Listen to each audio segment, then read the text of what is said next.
Monosaccharides को मिलाकर या ज्वाइन करके हम डाइसेक्राइड्स कैसे बनाते हैं। फर्स्ट ऑफ ऑल, जब दो मोनोसेक्राइड्स के यूनिट होते हैं they join by a reaction that is known as dehydration condensation reaction. इसका मतलब होता है कि एक मोनोसेक्राइड से OH लिया जाता है और दूसरे से H लिया जाता है, जो कि रिलीज हो जाता है in the form of water. जब वाटर किसी भी मॉलिक्यूल से रिलीज होता है तो उसको हम कहते हैं डिहाइड्रेशन। और डिहाइड्रेशन का कंडेंसेशन जो रिएक्शन है, ये वजह बनता है दो मॉलिक्यूल्स की आपस में ज्वाइनिंग का। और जब ज्वाइनिंग होती है और एक बॉन्ड बनता है दोनों के दरमियान में, दो कार्बोहाइड्रेट मोनोसेक्राइड्स के दरमियान में जो बॉन्ड बनता है, हम उसको कहते हैं ग्लाइकोसाइडिक बॉन्ड और ग्लाइकोसाइडिक लिंकेज। आइए देखते हैं स्ट्रक्चर में कैसे बनेगा। तो हमने यहाँ पर माल्टोज से एग्जांपल ली है। माल्टोज एक डाइसेक्राइड है जो कि बनता है दो ग्लूकोज के मॉलिक्यूल के ज्वाइन करने से।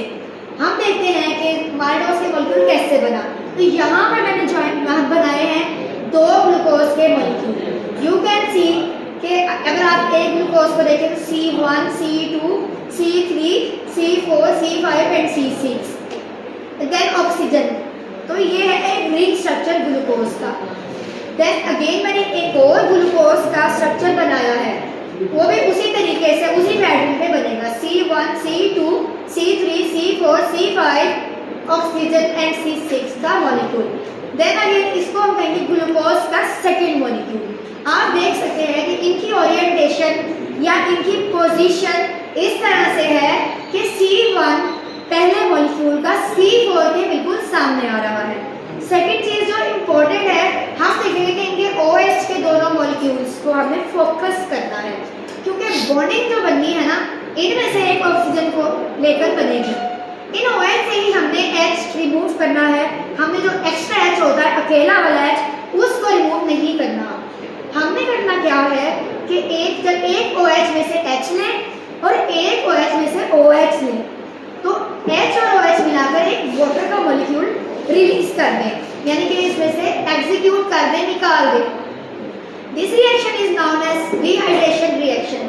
जब हमने एक वाटर का मॉलिक्यूल OH और OH में से एग्जीक्यूट कर दिया तो पीछे एक ऑक्सीजन का एटम अकेला रह गया। अब ऑक्सीजन की कैपेसिटी है कि ये दो बॉन्ड बनाए। यहाँ पर आप देखें तो यहाँ पर जो OH था उसमें से एक ऑक्सीजन अकेला रह गया, उसका H रिमूव हो है। तो वही ऑक्सीजन दो ग्लूकोज के या दो मोनोसेक्राइड के दरमियान में बॉन्डिंग बनाने के काम आया है, और वो हम शो करेंगे दोनों मॉलिक्यूल्स के दरमियान में। और इसने दोनों मोनोसेक्राइड के साथ बॉन्ड बनाया है। This bonding that join the two glucose molecule together is known as glycosidic linkage. So I have shown two glucose molecule have joined together and formed a lactose molecule. That's it for today.